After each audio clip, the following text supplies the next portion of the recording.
ስለዚህ በማህበራዊ ሚዲያ ላይ የሚቀርብ የሐሳብ የውሸት ነገር በእነዚህ መልእክቶች በእግዚአብሔር ቃል ልንፈትናቸው ይገባል። እንደ ማህበራዊ ሚዲያ ተጠቃሚ እኛ ልክ እንደ ሌላው በልማድ የምንነዳ አይሆንም።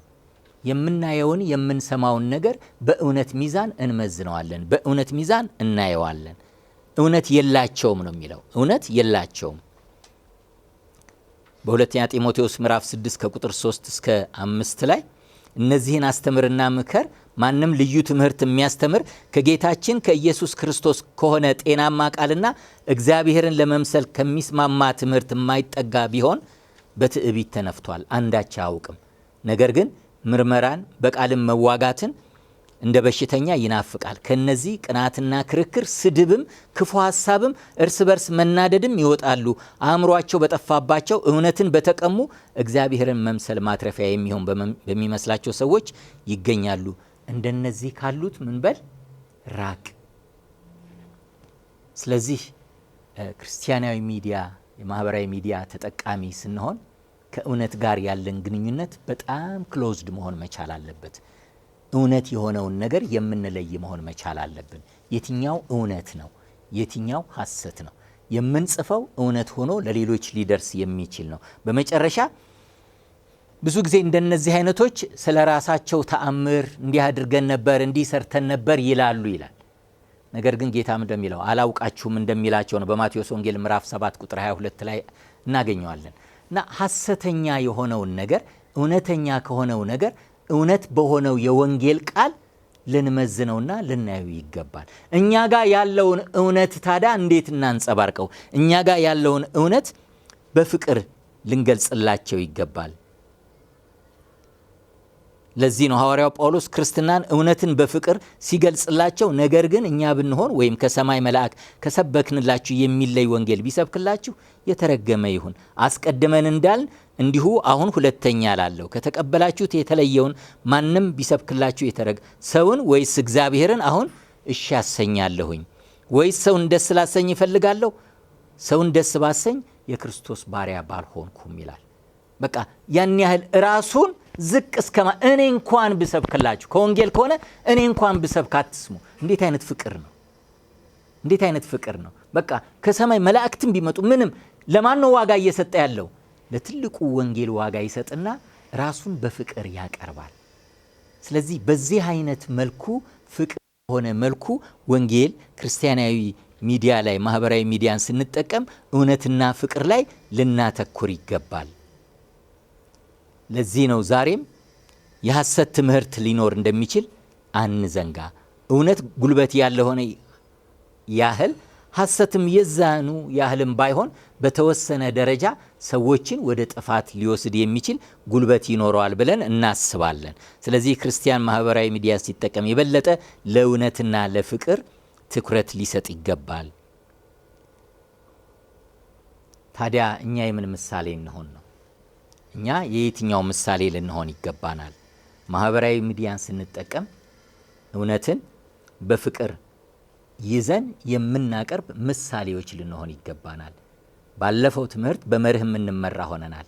ስለዚህ መርህን ይዘን ስንቀጥል ነው። ይህ ማለት ሐሰተኛ ወይም ስህተት የሆነን ነገር አስተምህሮም ሆነ መልእክት ማረም አይገባም ማለት ግን አይደለም። የምናረምባቸው መልእክቶች እውነትን መግለጽ ግድ ይለናል። እንደውም ስለምንጠየቅ ሐሰትን ዝም ብለን ብናልፈው ነገር ልንጠየቅ፣ ነገር ግን ይህን የምንገልጽበት መንገድ በፍቅር ቢሆን የበለጠ መልካም ነው። በእውነት ማረም ተገቢ ነው የሚለው እና በመጨረሻ ከእውነት ጋር ደስ ይበላችሁ ይላል። በእናንተ ዘንድ ደግሞ ሁሉ በፍቅር ይሁን። አንደኛ ቆሮንቶስ ምዕራፍ 16 ቁጥር 14 ላይ ያለ ነው። ስለዚህ ሁሌ ከምን ጋር ደስ ይለናል? እንደ ማህበራዊ ሚዲያ ተጠቃሚ ከእውነት ጋር ደስ ይለናል። እውነትን እናሰራጫለን፣ እውነትን እናስተላልፋለን፣ እውነትን እንናገራለን፣ እውነትን እንገልጻለን። እነዚህን ሁሉ ደግሞ በምን እናደርጋለን? በፍቅር እናደርጋለን። እንደዛ ሲሆን ትክክለኛ ክርስቲያናዊ የማህበራዊ ሚዲያ ተጠቃሚ መሆን እንችላለን ብዬ አስባለሁ። በእኔ በኩል ጨርሻለሁ። እግዚአብሔር ይባርካችሁ። ጥያቄ አስተያየት ካለ ትንሽ ጊዜ ይኖረናል ይመስለኛል። አንድ 15 ደቂቃ አለን። ስለዚህ በዚች 15 ደቂቃ ውስጥ ተሞክሯችሁን ልትነግሩን ትችላላችሁ።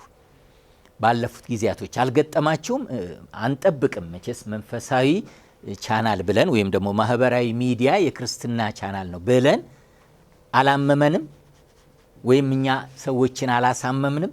ግን ልንታመምም ልናሳመምም ይገባል አይገባም? ስለዚህ ለሌሎች ምሳሌ እንዲሆን ብዙዎችን መማረክ እንድንችል ማህበራዊ ሚዲያን እንደ ክርስቲያን ሰው እንዴት ልንጠቀም ይገባል? ከልምዳችሁም አንስታችሁ የምትሉት ነገር ካለ እሱን ሰማችሁ እችላለሁ። የምታነሱትም ጥያቄ ካለ ያለፋችሁበት ታሪክ ካለ ይሄ ጥሩ አጋጣሚ ነው ብዬ አስባለሁ። ወደፊት እንግዲህ በእርግጠኝነት ካሁን በኋላ ማህበራዊ ሚዲያ ስንጠቀም እንዴት መጠቀም እንዳለብን ይገባናል። ምክንያቱም ባለፉት ጊዜያቶች በመርህ መጠቀም እንዳለብን በምናስተላልፈው መልእክት ባለፈው ተጠያቂ እንደምንሆን ነግሬያቸዋለሁ አይደል? ተጠያቂ ነን። ይጠየቃል ማንኛውም ለተናገራችሁባት ለእያንዳንዷ ቃል በምጽአት ጊዜ መልስ ትሰጣላችሁ ነው ማቴዎስ ወንጌል ላይ ያለው። ስለዚህ ያስጠይቃልም። ይህም ባለፈው ስላየን አሁን ያላነሳሁት ሐሰት የሆነ መረጃ ሰጥተን ከሆነ ተጠያቂነትም አለው። ልክ በዓለም ላይ የሐሰት ወንጌል የሐሰት ነገር ተናገሩ ተብለው እንደሚጠየቁት ሁሉ የሐሰት ነገር ተናግረንም ከሆነ መጠየቅም አለ። ወንጌልም እንደምንጠየቅ ይናገራል። ስለዚህ ከተጠያቂነትም መትረፍ መቻል አለብን። ነገ በምጽአት ጊዜ እውነትን በመናገራችን እሰይ ጎሽ ተብለን ኑ እናንተ የአባቴ ብሩካን ተብሎ የተዘጋጀልንን ቤት የምንወርስ እንጂ ያልተባልነውን ተናግረን የምንጠየቅ እንዳንሆን እግዚአብሔር ይርዳን እና በዛ ነገር ውስጥም ይህንንም ባለፈው ስላነሳ ነው አሁን ያላነሳሁት። የምታነሱት ካለ እናንተ። ሀሳቤ ግን ግልጽ ነው። ተግባብተናል። ተረድታችሁኛል?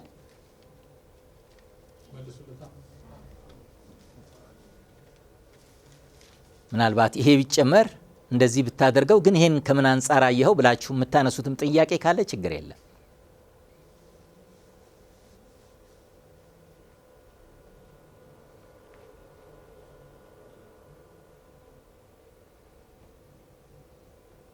ይሻላል።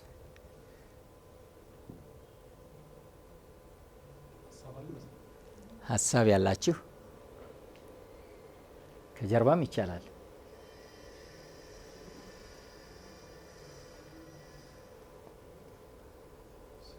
እሺ እሺ።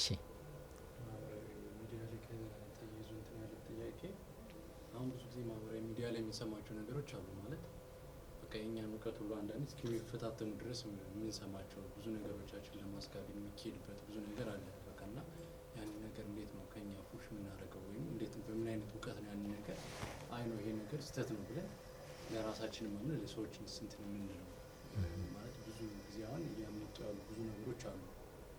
በጣም ከሃይማኖታችን ጋር በቃ እናውቃለን አናውቅም ድረስ ራሳችን እስክንጠራጠር ድረስ ማለት እነዛ ሰዎች ለማሳመን ብዙ ርቀት ይሄዳሉ። ያ ነገራችን ደግሞ የእኛን እንትን ስለተረዱ ነው እና ባዶነት የሆነ እውቀት አልባነታችን እንዴት ነው እንትን የምንቀርፈው? የእነሱን ነገርስ እንዴት ነው የምንሞግተው የሚለው ነገር። ጥሩ ቆንጆ ጥያቄ ነው። ህዝቤ የጠፋው በምን ምክንያት ነው የሚለው ወንጌል ላይ ህዝቤ እውቀት በማጣት ምክንያት ጠፍቷል ነው የሚለው። ብዙውን ጊዜ አብዛኛዎቻችን ቁጭ ብለን መማርን አንፈልገውም፣ አናነብምም። አንዱ ወንድሜ የጎዳን ያ ኢቭን ስለ ቤተ ክርስቲያናችን በጣም ብዙ ነገር አላት። ያለውን ነገር ግን ዲቴል እናውቀዋለን ወይ? እነዛን ነገሮች እንደኔ ጥሩ ይሆናል ብዬ የማስበው ምንድነው የግድ ቁጭ ብለን መማርና ማጥናት መቻል አለብን። አንድ ሁለተኛ ይሄ የተባለው ነገር እውነት ነው እውነት አይደለም የሚለውን ደግሞ ልንመረምረው ይገባል። ምክንያቱም ኢቭን መንፈስን ሁሉ መርምሩ፣ ያን ያህል ነው እድል የተሰጠን። ስለዚህ ልንመረምረው ይገባል። ያው አቅም ከሌለን ትልቁ መልስ ሊሆን የሚችለው አቅማችንን ማበርታት ማሳደግ ላይ ነው። የተባለው እውነት ነው ወይ? ቅድም እንዳልኳችሁ ሁሉን ነገር የምንመዝንበት አንድ እውነት አለ፣ የወንጌል እውነት። ስለዚህ ከዚህ እውነት ጋራ አብሮ ይሄዳል ወይ? መጽሐፍቶች አይኖሩም አይደለም እያልኳችሁ ያለሁት። ምክንያቱም ሐዋርያ ቅዱስ ጳውሎስ ለልጁ ለጢሞቴዎስ ቅዱሳት መጽሐፍትን ማንበብና ሪፈር ማድረግ እንዳለበት ይነግረዋል። ነገር ግን ሁሉም በምን ደግሞ ይለካል? የቤተ ክርስቲያኗ መሰረት የሆነው ቤተ ክርስቲያኗ የተቀበለችው ዋነኛው ገዢው ትልቁ ወንጌል አለ። አንዱና ትልቁ መሰረታዊው ነገር በወንጌል ሊመዘን ይገባዋል። ሌሎች የተባሉ ነገሮች መኖር አለመኖራቸውን የግድ ቁጭ ብለን ማንበብና ማጥናት ግድ ይለናል። ለመጥፋትም ምክንያት የሚሆነው ያ ነው። በቀላሉ ሰዎች የሚወሰዱትም የሚጠፉትም ስለማቅ ነው። ሕዝቤ እውቀት በማጣት ምክንያት ጠፍቷል ነው የሚለው። ስለዚህ ለመጥፋት ወይም ደግሞ ላለመጥፋት ትልቁን ነገር ከወንጌል ጋር ያለን ግንኙነት ወይም ደግሞ እውነትን ከማወቅ ጋር ትክክል የሆነውን ቤተ ክርስቲያኗ አስተምህሮ ቢሆን የቤተ ክርስቲያኗ ጽሑፎች ቢሆን ካላወቅናቸው በቀላሉ መወሰድ የግድ ነው የሚሆነው። ስለዚህ ያ እንዳይሆን ምን እናድርግ? ቁጭ ብለን እንማር፣ እናንብብ። በተለይ ደግሞ ትልቁን ዋናው የሆነውን ገዢውን የወንጌልን እውነት እንወቅ። ስለዚህ ቅድም እንዳልኳችሁ ነው። እኔ አንዳንድ ጊዜ ገጥሞኛ ቃልም በአካልም በጽሁፍም ብዙ ጊዜ ገጥሞኛ ቃል እንዲህ ቁጭ ብሎ ሁሉ አውርተን እናውቃለን ከአንዳንዶች ጋራ። ለእኔ የጠቀመኝ ከእውነት ጋር ያለውን ነገር ይኸው እዚህ ጋር እኮ እንደዚህ ይላል፣ እንደዚህ አይነት ሀሳብም እኮ አለ። አንዷን ነገር ብቻ ወስደን የምናወራ ከሆነ በጣም ከባድ ይሆናል። ስለዚህ በደንብ ስናጠና ሙሉ ሀሳቡን ማወቅ፣ ወንጌልን ስናጠና ለምን ተነገረ፣ መቼ ተናገረ፣ ማን ተናገረ፣ ለምን ተናገረ የሚሉ ነገሮችን እያነሳን የጥናት ጊዜ ብዙ ጊዜ ለእንደዚህ አይነት ጊዜ አንሰጥም። ለጸሎትና ለእግዚአብሔር ቃል ያለን ነገር በጣም ድክም ያለን እንደ ክርስቲያን እንደ እግዚአብሔር ሰዎች ረዥም ጊዜ ለጸሎት ብናሳልፍ እግዚአብሔር ይገልጽልናል፣ ያስተምረናል። ጸሎት ዋን ዌይ ብቻ አይደለም፣ አንድ አቅጣጫ እኛ የምናወራበት ብቻ አይደለም። እግዚአብሔር ሲናገርም የምንሰማበት ነው ብዬ አስባለሁና እግዚአብሔርም ይነግረናል። በጸሎት ጊዜ ብናሳልፍ ከእግዚአብሔር ቃል ጋር ደግሞ ጊዜ ቢኖረን ምናልባት የሚነሱ ጥያቄዎችን ለመመለስ አቅም እናገኝ ይሆናል። ከዛ በተረፈ ከአባቶች ወይም ደግሞ ከተማሩት ወንጌልን ተረድተዋል ከተባሉት ጋራ ጊዜ ቢኖር እነዛን ማማከር ብንችል የኛ አቅም ውስን ይሆናል። ስለዚህ ከሌሎች ጋራ ከሌሎች ከሚያውቁ መምህራኖችም አስተማሪዎችም ጋር ጊዜ ወስደን እንደዛ ጊዜ ብናሳልፍ ምናልባት የሚጠቅም ነገር ልናገኝ እንችላለን ብዬ አስባለሁኝ።